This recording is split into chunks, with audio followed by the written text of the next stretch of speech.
Hi, welcome to Latest Wealth. I am Kailash here, financial advisor as well as wealth coach. My dear friends, technical analysis కానీ fundamental analysis కానీ stock market investment కానీ these are not entertainment. ఇది entertainment కాదు, ఇది education. కాబట్టి 5 నిమిషాల్లో complete చేయాలి, 2 నిమిషాల్లో కంప్లీట్ చేయాలి, 1 నిమిషంలో కంప్లీట్ చేయాలి. ఏదైనా టిప్స్ ఉంటే ఇవ్వండి. టిప్స్ ఇచ్చేది ఎవరికి తెలుసా? బేరర్లకి, హోటల్లో బేరర్లకి. You are not a hotel bearer. So education, it's educational based investment. Scroll చేసుకుంటూ చూడకండి, ప్రతి ఒక్క సెకండ్ జాగ్రత్తగా చూడండి. ఒకసారి కాకపోతే 2 సార్లు చూడండి. So that's most important. ఇప్పుడు మనం రెగ్యులర్ క్లాస్లోకి వెళ్దాం. మై డియర్ ఫ్రెండ్స్, ఈ రోజు నుంచి మేము ఒక కొత్త సిరీస్ స్టార్ట్ చేస్తున్నాం, టెక్నికల్ అనాలిసిస్. దట్ ఇట్స్ పూర్తిగా తెలుగులోనే ఉంటుంది. ఎందుకంటే చాలామంది నాకు కామెంట్ బాక్స్లో చేశారు, ఫోన్లు చేసి చెప్తుంటారు. Because I been doing lot of workshops and almost 1,00,000 మందికి నేను హెల్ప్ చేసి ఉంటాను నా ఫ్రీ ప్రోగ్రామ్స్ ద్వారా. చాలామంది అడుగుతున్నారు, సార్ టెక్నికల్ అనాలిసిస్ నేర్చుకోవాలనుకుంటే ఆన్లైన్లో చూస్తున్నాము, గూగుల్లో వెతికినా, యూట్యూబ్లో వెతికినా ఒక్కొక్కటి ఒక్కొక్క పార్ట్లో ఉంది. ఏది ముందు చేయాలో ఏది వెనక చేయాలో అర్థం కావట్లేదు. అసలు టెక్నికల్ అనాలిసిస్ ఎందుకు చేయాలో మాకు అర్థం కావట్లేదు, అందుకని కొంచెం గైడ్ చేయండి అన్నారు. అందుకని చాలామందికి హెల్ప్ చేయడం కోసం ఈ టెక్నికల్ అనాలిసిస్ సిరీస్ స్టార్ట్ చేశాము. అన్ని సీరియల్ ఆర్డర్లో మొత్తం టెక్నికల్ అనాలిసిస్ పూర్తిగా ఎక్స్ప్లెయిన్ చేస్తున్నాం. కాబట్టి వెంటనే ఈ ఛానల్ని సబ్స్క్రైబ్ చేసుకోండి, మీ ఫ్రెండ్స్తో షేర్ చేసుకోండి, లైక్ చేయండి, అలాగే కామెంట్స్ చేయండి. మీకు ఏదైనా ఇంకొంచెం టాపిక్స్ కావాలంటే కూడా కామెంట్స్ చేయండి. So that will start. ఇది పార్ట్ 1A. పార్ట్ 1లో ఏ అనే పార్ట్. ఈరోజు మనం ఏం తెలుసుకున్నాం అంటే టెక్నికల్ అనాలిసిస్ ఎందుకు చేయాలి, టెక్నికల్ అనాలిసిస్ అంటే ఏంటి, what is technical analysis, why you have to do technical analysis, and ఇన్వెస్ట్మెంట్కి ట్రేడింగ్కి ఉన్న డిఫరెన్సెస్ ఏంటి తెలుసుకుందాం. తర్వాత స్టెప్ బై స్టెప్ లోపలికి వెళ్తాం. Right, let us start. ఒక క్వశ్చన్ అండి, ప్రపంచంలో మన ఇండియాలోనే కాదు చాలా దేశాల్లో విపరీతమైన ఆల్మోస్ట్ ఒక 50% పాపులేషన్ స్టాక్ మార్కెట్లో ఉన్నారు. మన ఇండియాలోనే అతి తక్కువ మంది ఉండేది. ఈవెన్ 1% కూడా ఇన్వెస్ట్ చేయట్లేదు, ట్రేడింగ్ చేయట్లేదు. ఇప్పుడు చెప్పండి, ప్రపంచం అంతా ఎందుకు స్టాక్ మార్కెట్ వెనక పడుతోంది? ఈ మధ్య ప్రజల్లో కొంచెం అవేర్నెస్ పెరిగింది. ముఖ్యంగా ఇంటర్నెట్ వచ్చిన తర్వాత, ఆన్లైన్ క్లాసెస్ అవి వచ్చిన తర్వాత ఇంకొంచెం అవేర్నెస్ పెరిగింది. చాలామంది స్టాక్ మార్కెట్ వైపు మొగ్గు చూపుతున్నారు. రైట్, ఇన్వెస్ట్ చేయడం అనుకోండి, ట్రేడింగ్ చేయడం అనుకోండి, అందరూ ఎందుకని స్టాక్ మార్కెట్ వైపు మొగ్గు చూపుతున్నారు? Type in the comment box. Comment బాక్స్లో టైప్ చేయండి. ఎందుకు, మీ అభిప్రాయం మీరు చెప్పండి. ప్లస్ మీరు ఇప్పుడు ఈ వీడియో చూస్తున్నారు, ఈ క్లాస్ అటెండ్ అవుతున్నారు అంటే మీకు కూడా స్టాక్ మార్కెట్ మీద ఇంట్రెస్ట్ ఉంటుంది. ఏ కారణం వల్ల మీరు స్టాక్ మార్కెట్లోకి వస్తున్నారు మీరు టైప్ చేయండి. అలాగే మీ బంధువులు కానీ, మీ ఫ్రెండ్స్ కానీ, మీ రిలేటివ్స్ కానీ ఎందుకని స్టాక్ మార్కెట్ వైపుకి వస్తున్నారు? First the why is more important. మీకు క్లారిటీ కావాలి, క్లారిటీ ఉండాలి. అందుకే చెప్తున్నాను, why you have entered into stock market, why you want to enter into stock market. అలాగే ఎందుకు రకరకాల దేశాల్లో స్టాక్ మార్కెట్కి పాపులారిటీ బాగా పెరుగుతోంది. ఒకసారి కామెంట్ బాక్స్లో టైప్ చేయండి. Answer is obvious. మీకు తెలుసు, రోజు రోజుకు వడ్డీ రేట్లు బ్యాంకుల్లో తగ్గిపోతున్నాయి. ఆ వడ్డీ రేట్ల ప్రకారం చూసుకుంటే మన ఇన్ఫ్లేషన్, ఎందుకంటే వడ్డీ రేట్లలో వచ్చే ఇంట్రెస్ట్ ఇన్ఫ్లేషన్ కంటే తక్కువ ఉంది. అది ఆల్రెడీ మీకు తెలిసి ఉండొచ్చు. ఎనీహౌ ఒక సింపుల్ ఎగ్జాంపుల్ చెప్తాను. చాలామందికి ఇన్ఫ్లేషన్ అంటే ఏం తెలియదు, కాబట్టి తెలియని వాళ్ళు మళ్ళీ మా ప్లేలిస్ట్లో ఉంటుంది, ఇన్ఫ్లేషన్ ఫిక్స్డ్ డిపాజిట్స్ గురించి ఒక వీడియో ఉంటుంది. ఆ వీడియో చూడండి, మీకు డీటెయిల్గా అర్థమవుతుంది. లేదంటే కొత్తగా వీడియో చేస్తాను, ఇన్ఫ్లేషన్ అదొక పెద్ద టాపిక్. ఈజీగా అర్థం అవడం కోసం చెప్తాను. ఇన్ఫ్లేషన్ అంటే ఏంటంటే, ఉదాహరణకు మీరు ముందు పరిగెడుతున్నారు, మీ వెనక ఒక పులి పరిగెడుతుంది అనుకోండి. పులి ఫాస్ట్గా పరిగెడుతుందా, మీరు ఫాస్ట్గా పరిగెడుతున్నారంటే పులి అనేది ఇన్ఫ్లేషన్ అనుకుందాం, మీరు ఎఫ్డి ఇంట్రెస్ట్ అనుకుందాం. మీరు ఫాస్ట్గా పరిగెట్టి పులి స్లోగా పరిగెడితే మీరు సేఫ్ అయిపోతారు. లేదు, పులి మిమ్మల్ని క్రాస్ చేసింది అనుకోండి, అంటే ఇన్ఫ్లేషన్ క్రాస్ చేస్తే ఎఫ్డీలో పెట్టినప్పుడు లాస్. ఎగ్జాంపుల్ చెప్తాను. ఉదాహరణకు ఒక ల్యాప్టాప్ ఉంది, ఈ రోజు కొంటే ₹1,00,000, 1,00,000 రూపీ. దాన్ని మీరు ఎఫ్డీలో వేసారు అనుకుందాం. వద్దు, నేను ₹1,00,000 ఖర్చు పెట్టను అని చెప్పి ఎఫ్డీలో వేస్తే ఆ ₹1,00,000కి ఒక సంవత్సరం తర్వాత ఒక 5% లేదా 6% ఇంట్రెస్ట్ వచ్చి, అంటే ట్యాక్స్ గురించి నేను ఇక్కడ మాట్లాడలేదని, వచ్చి మీ బ్యాంక్ అకౌంట్లో 1,00,000 మీద ఒక 6% ఇంట్రెస్ట్ రావడం వల్ల 1,06,000 రూపీస్, 1,06,000 రూపీస్ మీ ఇయర్ ఎండింగ్కి వస్తుంది. అంటే ఇది 2024 అక్టోబర్. 2024 అక్టోబర్లో 1,00,000 డిపాజిట్ చేస్తే ఎఫ్డీలో 2025 అక్టోబర్కి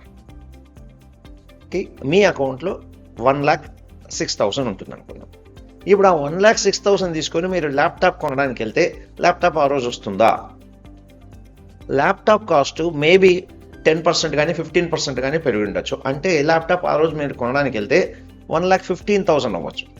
ఈ ల్యాప్టాప్ అనే కాదు, ఇల్లు అయినా అంతే. మీరు కన్స్ట్రక్ట్ చేసుకోవాలనుకున్న ఇల్లు 4 years బ్యాక్ కన్స్ట్రక్షన్ కాస్ట్కి ఈ రోజు కన్స్ట్రక్షన్ కాస్ట్కి ఎంత తేడా వచ్చింది చెక్ చేసుకోండి.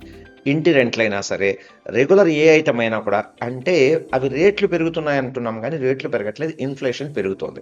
ఇప్పుడు చూడండి, 1,15,000 ఆ రోజు మీకు కావాలి ల్యాప్టాప్ కొనాలంటే. మీ బ్యాంకులో ఎఫ్డీలో ఎంత ఉంది? 1,06,000 ఉంది. అంటే మళ్ళీ 7,000 రూపీస్ మనకే లాస్ ఎఫ్డీలో పెట్టడం. అవునా సార్, లాస్ కదా 7,000 వస్తుందని. మై ఫ్రెండ్స్, 15,000 మైనస్ 6,000 రూపీస్ అంటే ఆల్మోస్ట్ 9,000 రూపీస్ చేతిలో నుంచి మళ్ళీ పెట్టాలని ఆ రోజు ల్యాప్టాప్ కొనాలంటే. ఈ రోజే కొంటే మేలు కదా. అలానే నేను ఐఫోన్లు కొనండి, లగ్జరీ ఐటమ్ కొనమని చెప్పట్లేదు, అర్థం అవడం కోసం చెప్తున్నా. అందుకని ప్రజలు ఏం చేస్తున్నారు, ఈ ఇన్ఫ్లేషన్ నుంచి తప్పించుకోవడం కోసం స్టాక్ మార్కెట్లో ఇన్వెస్ట్ చేయడం స్టార్ట్ చేస్తారు. Investment, trading, what ever it may be. జనరల్గా ఇప్పుడు క్వశ్చన్ అడుగుతాను, మీరు ఒక 4 కేటగిరీలు చూపిస్తాను, మీరు ఏ కేటగిరీకి సంబంధించిన వాళ్ళు టైప్ చేయండి. టైప్ 1, స్టాక్ మార్కెట్ ఇన్వెస్ట్ చేయాలన్నా, ట్రేడింగ్ చేయాలన్నా, టీవీలు చూస్తుంటారు, మీడియా చూస్తుంటారు, టీవీలు మీడియాలు చూసుకుంటూ ఆ స్టాక్ మార్కెట్ సో కాల్డ్ ఆ స్టాక్ మార్కెట్ ఎక్స్పర్ట్స్ చేసిన స్టాక్స్ కొనడం అమ్మడం చేస్తుంటారు. Type 1 category. ఆ టైప్ 1 కేటగిరీ అనుకుంటారు, ఓహో పలానా యాంకర్ మంచి డ్రెస్ వేసుకొని వచ్చి చాలా బ్యూటిఫుల్గా ఉంది, అందంగా ఉంది, నవ్వుతూ చెప్తుంది, ఆమె ఇంగ్లీష్ చాలా బాగుంటుంది కాబట్టి ఆమె నా హెల్ప్ చేస్తుంది అని అనుకుంటారు. Type 1 category. Okay, next let us come into type 2 category. ఏదో ఒక అందమైన స్వీట్ ఫోన్ కాల్ వస్తుంది, మేము మీకు స్టాక్ రికమెండేషన్స్ ఇస్తామండి అంటారు. సరే, వీళ్ళు ఏదో ఏ గుజరాత్ నుంచో చేశారు, ఏ ఇండోర్ నుంచో చేశారు, బాంబే నుంచి చేశారు, బెంగళూరు నుంచి చేశారు, అంటే వాళ్ళు మన అమలాపురం కంటే చాలా హై స్టాండర్డు, మన కడప పొద్దుటూరు కంటే వాళ్ళు హై స్టాండర్డు, తెలంగాణ వాళ్ళు అనుకోండి మా బోధనలో కంటే వీళ్ళు బాగా హై స్టాండర్డు అనుకొని వాళ్ళకి సబ్స్క్రైబ్ చేస్తారు. వాళ్ళు ఏ స్టాక్స్ చెప్తే ఆ స్టాక్స్ కొంటారు, ఏ స్టాక్స్ చెప్తే ఆ స్టాక్స్ అమ్మేస్తుంటారు. రైట్, అది ఇన్వెస్ట్మెంటా ట్రేడింగా అది మళ్ళీ చూద్దాం. ఇది టైప్ 2 కేటగిరీ. మీరు టైప్ 2 అయితే టైప్ చేయండి, సార్ నేను టైప్ 2 కేటగిరీ అని టైప్ చేయండి కామెంట్ బాక్స్లో. టైప్ 1 అయితే లేదు సార్ నేను టీవీ చూసుకుంటాను అనుకున్న వాళ్ళు టైప్ చేయండి. టైప్ 3లోకి వద్దాం. మీరేం చేస్తారు, ఇలా కాదరా, కొంతమంది టెక్ సేవీస్ ఉంటారు, కొద్దిగా ఐటీ ఫీల్డ్లో టచ్ ఉంటుంది. వాళ్ళ మీద వీళ్ళ మీద ఎందుకు, టీవీ మీద నమ్మను నేను, వీళ్ళ బ్రోకరేజ్ తీసుకుని నేనే ఒక సాఫ్ట్వేర్ తీసుకుంటా అని చెప్పి ఆ సాఫ్ట్వేర్ కొంటారు, ఈ సాఫ్ట్వేర్ కొంటారు, 20,000, 30,000, 40,000, 50,000, లక్ష సాఫ్ట్వేర్లు కొని జీవితం అంతా సాఫ్ట్వేర్ నేర్చుకుంటూ మొత్తానికి అప్పుడు వర్కౌట్ కాదు. ఇది టైప్ 3, సాఫ్ట్వేర్లు నేర్చుకొని ట్రేడింగ్ చేసేవాళ్ళు. మీరు ఏ కేటగిరీ? టైప్ 3 అయితే చేయండి, నేను సాఫ్ట్వేర్ నేర్చుకున్నాను. ఏం సాఫ్ట్వేర్ నేర్చుకున్నారో అది కూడా కామెంట్ బాక్స్లో టైప్ చేయండి. నెక్స్ట్ కేటగిరీ ఇంకోటి ఏంటి, స్టాక్ ఇన్వెస్ట్మెంట్ ఐడియాస్ ఫ్రెండ్స్ని అడుగుతారు. ఫ్రెండ్స్ని ఏ సెలూన్లో పోయినప్పుడు కటింగ్ చేసుకుంటున్నప్పుడు పక్కన ఇద్దరు ముగ్గురు మాట్లాడుకుంటే వాళ్ళ టిప్స్ ఇచ్చినవి, ఏ టీ స్టాల్లో టీ తాగుతున్నో, కాఫీ తాగుతున్నో, ఏ ఇరానీ హోటల్లో టీ తాగుతున్నో, కాఫీ తాగుతున్నో, లేదా పెళ్ళిళ్ళకి పోయినప్పుడు, ఫంక్షన్స్ పోయినప్పుడు అలా ఇలా కబుర్లు చెప్పుకుంటూ ఉంటాం. అందరూ స్టాక్ మార్కెట్ గురించి ఏదో మాట్లాడుతూ వాడు చెప్పిన స్టాక్ వీడు చెప్పిన స్టాక్ తీసుకొని తింటారు. అండ్ వాళ్ళకి స్టాక్ మార్కెట్ బ్యాక్గ్రౌండ్ ఏముందో కూడా ఆలోచించరు. అది ఇంకో కేటగిరీ. ఇది టైప్ 4 కేటగిరీ. మీరు ఈ టైప్ 4 కేటగిరీ, ఎస్ సార్ నేను ఈ విధంగా పెళ్ళిళ్ళలోనూ, ఫంక్షన్స్లో, ఎవరినో ఫ్రెండ్స్లో ఫోన్ కాల్స్ డిస్కషన్స్లో మాకు వస్తాయి, మేము వాటి మీద ఇన్వెస్ట్ చేస్తాం. Type 4 category. టైప్ 5 అంటే ఇవన్నీ ట్రై చేసేసి పైన చెప్పినవన్నీ టైప్ 1 చూడండి, ఇక్కడ చూపిస్తున్నా.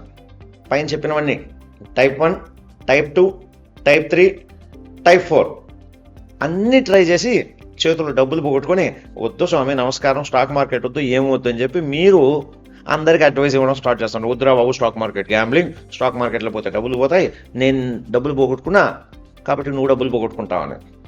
ఎటువంటి వాళ్ళు అంటే ఎంసెట్లో ర్యాంక్ రాకుండా ఆటో నడుపుకుంటూ, ఒరే ఎంసెట్ ఇవ్వడం రా, ఎంసెట్ రాదంటే ఎంసెట్ వస్తే పాడవద్దు గమ్మనంటూ నాతో పాటు ఆటో నడిపేసే వచ్చేస్తాడు. మై ఫ్రెండ్స్, అదే చెప్తున్నా,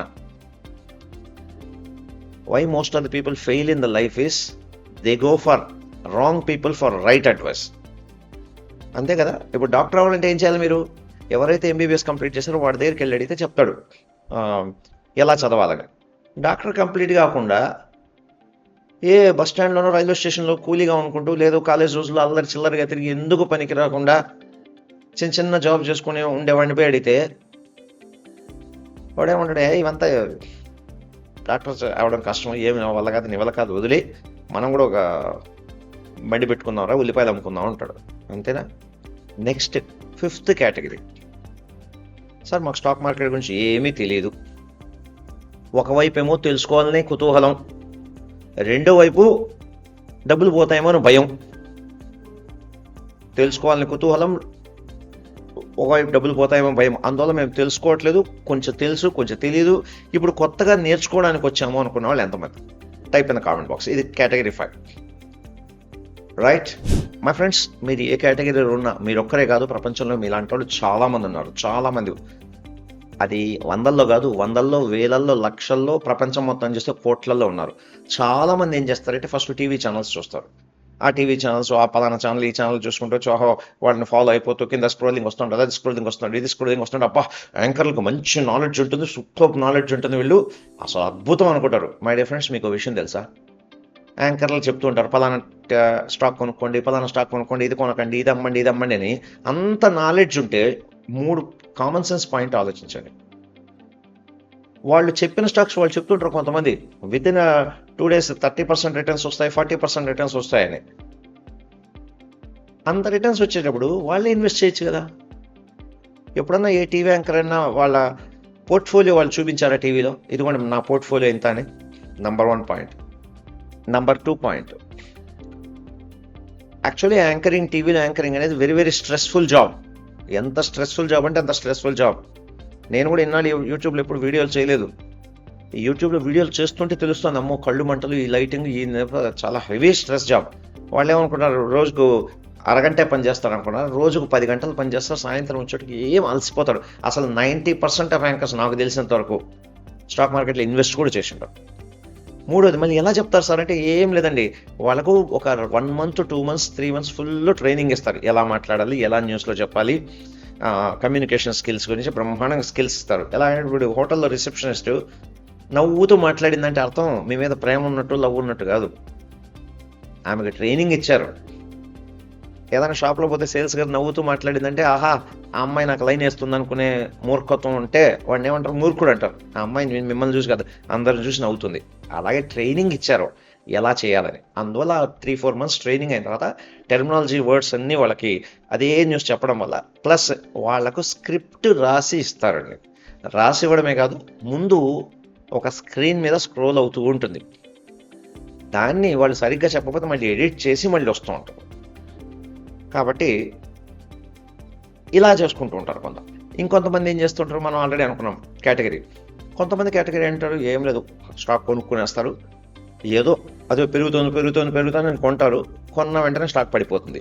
పడిన వెంటనే అమ్ముతారా? అమ్మో లేదు, ఇంకో అప్పుడు ఆ రేటుకి వచ్చింది కాబట్టి మళ్ళీ పెరగచ్చేమని చెప్పి దాన్ని దేవుడి ముందు హారతి ఇచ్చి ప్రార్థించుకుంటూ, దేవుడా పెరగాలి అనుకుంటారు. లేదా ఇంకో కేటగిరీ, యావరేజింగ్ అనే కొత్త కాన్సెప్ట్ రావడం వల్ల, తక్కువ రేటు కదా, ఇంకొంచెం స్టాక్స్ కొందామంటారు. My friends, simple. చైనాలో ఒక సామెత ఉంది, పైనుంచి కత్తి పడుతున్నప్పుడు, కత్తి పడుతుందని చేయడం పెడితే ఏమైతుంది, చేతులు కట్ చేసుకొని పోతాయి. అలానే పడుతున్న స్టాక్స్లో ఇన్వెస్ట్ చేయమని చెప్పట్లేదు, తెలుసుకొని ఇన్వెస్ట్ చేయండి, అనాలిసిస్ చేసి నేర్చుకోండి. అనాలిసిస్ చేసి ఇన్వెస్ట్ చేయండి. ఇది ఎందుకు ఇలా స్టార్ట్ అయిందంటే, ఒకప్పుడు డేటా అవైలబుల్ ఉండేది కాదు. ఇండియాలో వాళ్ళకి చెప్తాను, స్టాక్ మార్కెట్ అంటే బాంబే, అహ్మదాబాద్, ఢిల్లీ, కలకత్తా మాత్రమే ఉండేవాళ్ళు. అందుకని డేటా దొరికేది కాదు. కాబట్టి కొన్నాళ్ళు టీవీల మీద డిపెండ్ అయ్యారు, కొన్నాళ్ళు ఫ్రెండ్స్ మీద, కొన్నాళ్ళు ఏజెన్సీస్ మీద డిపెండ్ అయ్యారు. ఇప్పుడు మన దగ్గర డేటా సఫిషియెంట్ అయిపోయింది, ఇంకా ఎక్కువ అయిపోయింది. అది కూడా ఒక్కోసారి ప్రాబ్లమే. Too much of analysis leads to paralysis అని. ఎక్కువ డేటా అయిపోయింది. అందరు కాన్స్టిపేషన్తో బాధపడుతున్నారు. కాన్స్టిపేషన్ అంటే ఏంటి? మలబద్ధకం. Information constipation. Too much of information consume చేసుకుని కాన్స్టిపేషన్తో. అందుకే ఈ మలబద్ధకాన్ని తీయడం కోసం ఈ టెక్నికల్ అనాలిసిస్ ఒక ఆర్డర్లో మేము చెప్పబోతున్నాం. అందుకే ఈరోజు ఓన్లీ ఇంట్రడక్షనే. నెక్స్ట్ క్లాసెస్లో you are going to learn what is technical analysis, how to do the technical analysis. ఏ టీవీ మీద డిపెండ్ కాకుండా, ఏ మనుషులు, ఏ అడ్వైజరు కాకుండా మీరే సొంతంగా నేర్చుకున్నారంటే స్టెప్ బై స్టెప్. దీనికి కావాల్సింది గుర్తుపెట్టుకోండి మా friends, 4 E's are important: education, experience, excess cash and emotional balance. దాని గురించి మనం ఇంకో డీటెయిల్స్ ఫండమెంటల్ అనాలిసిస్ కొన్ని వీడియోస్ మేము లైవ్ చేసాము. ఆ లైవ్ వీడియోస్లో ఉంటుంది, ఒకసారి కింద లింక్లో ఇస్తాము. ఆ లింక్ని క్లిక్ చేసి మీరు ఆ లైవ్ వీడియోస్ చూడొచ్చు. ఇప్పుడు టెక్నికల్ అనాలిసిస్ గురించి చూద్దాం. ఇది కొంచెం టైం కన్స్యూమింగే. ఇప్పుడు ఏంటంటే మన ఇండియన్ ఎకానమీ గ్రో అవుతోంది. బాంబే స్టాక్ ఎక్స్చేంజ్ కానీ నేషనల్ స్టాక్ ఎక్స్చేంజ్లో కానీ ఆల్మోస్ట్ బాంబే స్టాక్ ఎక్స్చేంజ్లో 6,000 కంపెనీలు రిజిస్టర్ అయ్యాయి. నేషనల్ స్టాక్ ఎక్స్చేంజ్లో 2,000+ కంపెనీలు రిజిస్టర్ అయినాయి. అన్ని ట్రాన్సాక్షన్ జరుగుతున్నాయి. అన్ని మంచి కంపెనీలా? కాదు. అన్ని చెడ్డ కంపెనీలా? కాదు. ఏది మంచిది ఏది చెడ్డది టైం టు టైం కూడా మారిపోతుంటాయి. వాటిని అనాలిసిస్ చేయడం కోసం 2 రకాల అనాలిసిస్లు ఉన్నాయి: fundamental analysis and technical analysis. Fundamental analysis అంటే లాంగ్ టర్మ్ ఇన్వెస్టర్స్ యాక్చువల్గా యూజ్ చేసేది. ఫండమెంటల్ అనాలిసిస్ గురించి ఆల్రెడీ నేను ఆల్మోస్ట్ ఒక 20 లైవ్ క్లాసెస్ ప్రతిరోజు 2 అవర్స్ లెక్కన చేశాను. కింద లింక్లో ఉంటుంది, లింక్ క్లిక్ చేసి మీరు డీటెయిల్గా నేర్చుకోండి. If you want to do investment, long term investment అయితే ఆ వీడియోస్ని చూడండి. లేదంటే నేను షార్ట్ టర్మ్ ట్రేడర్గా ఉండాలనుకున్నాను అనుకునే వాళ్ళు ఈ సిరీస్ని మొత్తం చూడండి. 1 చూసి 2 చూసి వద్దు. అందుకే ఈ ఛానల్ షేర్ చేసుకోండి, సబ్స్క్రైబ్ చేసుకోండి, లైక్ చేయండి, దయచేసి కామెంట్స్ చేయండి. కాబట్టి మీకు ఏదైనా ఇంప్రూవ్మెంట్ కావాలనుకుంటే ఇంకొంచెం డీటెయిల్గా ఇస్తాను. Clear? Yes. Now let us go. గుర్తుపెట్టుకోండి మై ఫ్రెండ్స్, మనం స్టాక్ మార్కెట్లో ఇన్వెస్ట్ చేయాలంటే అది లాంగ్ టర్మ్ కానీ షార్ట్ టర్మ్ కానీ స్టాక్ మార్కెట్ లాంగ్వేజ్ మనం నేర్చుకోవాలి. అంతే కదా? ఆ లాంగ్వేజ్ నేర్చుకుంటే we will know how to handle. ఇప్పుడు పెళ్ళైన తర్వాత మీ ఆవిడని బాగా అర్థం చేసుకుంటే మీ ఆవిడతో ఎలా హ్యాండిల్ చేయాలని తెలుస్తుంది. సో దట్ లైఫ్ సంసారం హ్యాపీగా ప్రశాంతంగా జరుగుతుంది. అలాగే మీరు పిల్లల్ని పెంచేటప్పుడు పిల్లల లాంగ్వేజ్ అర్థం చేసుకోవాలి. మీరు ఆఫీస్లో చేరినప్పుడు ఆఫీస్ లాంగ్వేజ్ అంటే తెలుగు ఇంగ్లీష్ అది కాదు, ఎలా జరుగుతోంది అని కాన్సెప్ట్ అర్థం చేసుకోవాలి. తర్వాత మీ ఒక పాయింట్ ఆఫ్ వ్యూ క్రియేట్ మీరు చేసుకోవాలి. అలా చేసిన వాళ్ళు లాంగ్ టర్మ్ అయినా సరే షార్ట్ టర్మ్ అయినా సరే స్టాక్ మార్కెట్లో ప్రాఫిట్ సంపాదిస్తున్నారు. లేదు సార్ నాకు టైం లేదు, ఊరికే వెళ్తాను, టిప్పులు తీసుకుంటాను, ఏదో గ్యాంబ్లింగ్ లాగా లాటరీ టికెట్లు కొంటానంటే గ్యాంబ్లింగ్ లాగే ఉంటుంది. ఆ లాటరీ టికెట్ ఎప్పుడు వస్తుందో తెలియదు, ఎప్పుడు పోతుందో తెలియదు. It is a business. Stock market is a business. దీన్ని ఒక బిజినెస్ లాగే చేయండి. అట్లీస్ట్ డబ్బు ఇన్వెస్ట్ చేయకపోయినా టైం అయితే ఇన్వెస్ట్ చేయొచ్చు కదా. రోజంతా ఇన్స్టాగ్రామ్ రీల్స్, ఫేస్బుక్ యాడ్లు అవి ఇవి యూట్యూబ్ షార్ట్స్ చూసే బదులు మీకోసం టైం ఇన్వెస్ట్ చేయండి. ఎందుకంటే చాలామంది సార్ మాకు స్టాక్ మార్కెట్ తెలియదు అంటారు. తెలియకపోవడం ఏదో క్వాలిఫికేషన్ లాగా. అటువంటి వాళ్ళ కోసం ఎక్కడ దొరుకుతుందో తెలియని వాళ్ళ కోసం ఈ డీటెయిల్గా చేసాం. ఇది ఇంట్రడక్టరీ మాత్రమే. నెక్స్ట్ డీటెయిల్స్ ఏమేమి తెలుసుకోపోతానో నేను తెలుసుకుందాం. మామూలుగా ఏంటంటే స్టాక్ మార్కెట్లో ఫస్ట్ ప్రైస్ ఎలా వెళ్తుంది, ఏ ట్రెండ్లో వెళ్తుంది అనేది మనం పాయింట్ ఆఫ్ వ్యూ క్రియేట్ చేసుకోవాలి. సెకండ్, రిస్క్ ఎంత తీసుకుంటున్నారు, మీ రిస్క్ ఇన్వాల్వ్మెంట్ ఎంత ఉంది అది మీరు తెలుసుకోవాలి. Next, expected rewards. ఓకే, మీరు ఒక 10,000 పెడుతున్నారు, దాని మీద ఎంత రివార్డ్ రావాలి, ఎన్ని రోజుల్లో రావాలి, 1 డేలోనా, 2 డేలోనా, 3 డేస్లోనా, 1 ఇయర్లోనా, లేదా 3 ఇయర్స్ ఆఫ్ స్పాన్ పీరియడ్ మీద. సో రివార్డ్ అది మీరు క్యాలిక్యులేట్ చేసుకోవాలి. Next, expected holding period. యాక్చువల్గా టెక్నికల్ అనాలిసిస్ దీన్ని టీఏ అందాం, ఈ రోజు నుంచి టీఏ అందాం. టెక్నికల్ అనాలిసిస్ ఏం చేస్తుందంటే ఇవన్నీ చేయడం కోసం మీకు హెల్ప్ చేస్తుంది. అంటే ఎప్పుడు కొనాలి, ఎప్పుడు అమ్మాలి, ఎంత రిస్క్ తీసుకోవాలి, ఎంత ప్రాఫిట్స్ రావచ్చు, అవన్నీ క్యాలిక్యులేట్ చేయడం కోసం టెక్నికల్ అనాలిసిస్ ఉపయోగపడుతుంది. టెక్నికల్ అనాలిసిస్ అనేది క్యాండిల్స్ చూసి, చార్ట్స్ చూసి, ప్రైస్ చూసి, వాల్యూమ్స్ చూసి, ఓపెన్ ఇంట్రెస్ట్, ఇటువంటివన్నీ కొన్ని టెర్మినాలజీ ఉన్నాయి. అవి తెలుసుకొని మనం టెక్నికల్ అనాలిసిస్లోకి వెళ్తాం. రైట్? టెక్నికల్ అనాలిసిస్లోకి వెళ్ళడానికంటే ముందు ఫస్ట్ లాంగ్ టర్మ్ ఇన్వెస్ట్మెంట్ అంటే ఏంటి, స్వింగ్ ట్రేడింగ్ అంటే ఏంటి, ఇంట్రాడే ట్రేడింగ్ అంటే ఏంటి, ఎవరెవరు ఎప్పుడెప్పుడు అవి యూజ్ చేస్తే మేలు అని తెలుసుకొని వెళ్దాం. అది మనం నెక్స్ట్ ఎపిసోడ్లో తెలుసుకుందాం. లాంగ్ టర్మ్ ఇన్వెస్ట్మెంట్కి, స్వింగ్ ట్రేడింగ్కి, ఇంట్రాడేకి ఉన్న డిఫరెన్సెస్, ప్లస్ మీరు దేనికి సూటబుల్లో, మీ సైకాలజీ, మీ స్కిల్ సెట్, మీ టూల్ సెట్, మీ ఫైనాన్షియల్ పొజిషన్ దేనికి సూటబుల్లో అది నెక్స్ట్ ఎపిసోడ్లో తెలుసుకుందాం. That will be like a 1B. Right?